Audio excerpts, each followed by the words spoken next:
COVID-19 atau disebut juga dengan virus corona merupakan keluarga besar virus yang mengakibatkan terjadinya infeksi saluran pernapasan atas yang ringan hingga sedang, seperti penyakit flu. Banyak yang terinfeksi virus ini setidaknya satu kali dalam hidupnya.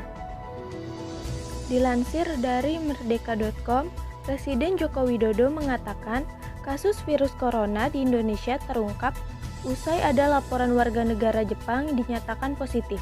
Masalahnya, warga negara Jepang ini baru saja berkunjung ke Indonesia. Pemerintah kemudian langsung menelusuri siapa saja yang melakukan kontak dengan pasien tersebut. Begitu ada informasi bahwa orang Jepang yang ke Indonesia kemudian tinggal di Malaysia dan dicek di sana positif corona, tim dari Indonesia langsung telusuri. Orang Jepang ke Indonesia bertemu siapa, ditelusuri dan ketemu. Ternyata orang yang terkena virus corona berhubungan dengan dua orang, ibu 64 tahun dan putrinya 31 tahun. Tutur Jokowi. PSBB adalah pembatasan sosial berskala besar. Anies Baswedan telah menerapkan PSBB sejak awal pandemi COVID-19. PSBB diterapkan pertama kali pada 10 April. Selang sebulan sejak dua kasus COVID-19 pertama ditemukan awal Maret. Sejumlah fasilitas umum pun ditutup. Kegiatan sekolah dan perkantoran dilakukan dari rumah, pembatasan transportasi, dan hanya mengizinkan 11 sektor untuk beroperasi selama PSBB.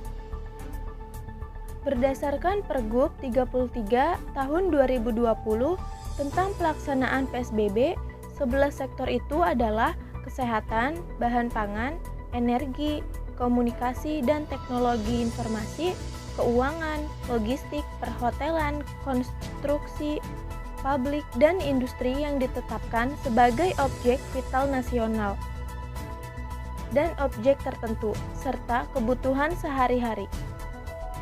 PSBB berlaku selama 14 hari.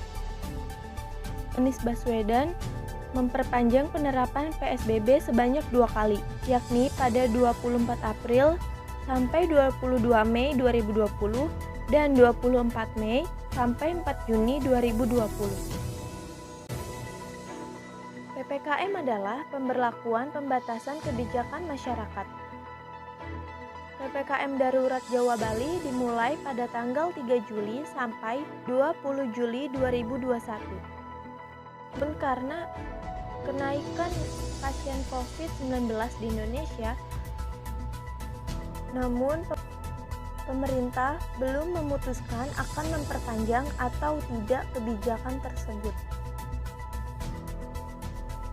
Data kasus COVID-19 di Indonesia pada 19 Juli 2021, kasus terkonfirmasi 2,911,733. Kasus sembuh 2,293,875. Kasus meninggal 74,920. Dilansir dari cnbcindonesia.com, Head of Industry and Regional Research Bank Mandiri, Dendi mengatakan, PPKM darurat hingga 20 Juli 2021 kemungkinan besar efektivitas menurunkan mobilitas masyarakat.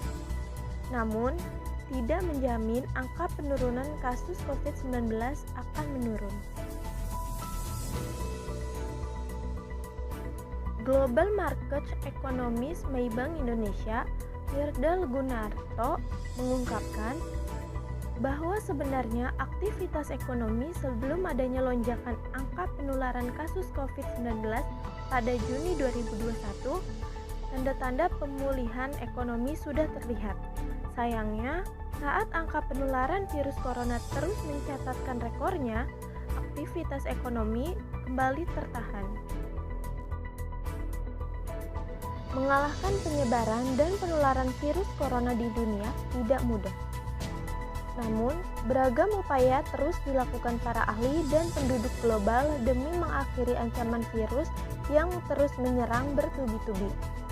Di beberapa negara, termasuk Indonesia, pemerintah membuat pedoman dan protokol kesehatan untuk menghadapi virus corona.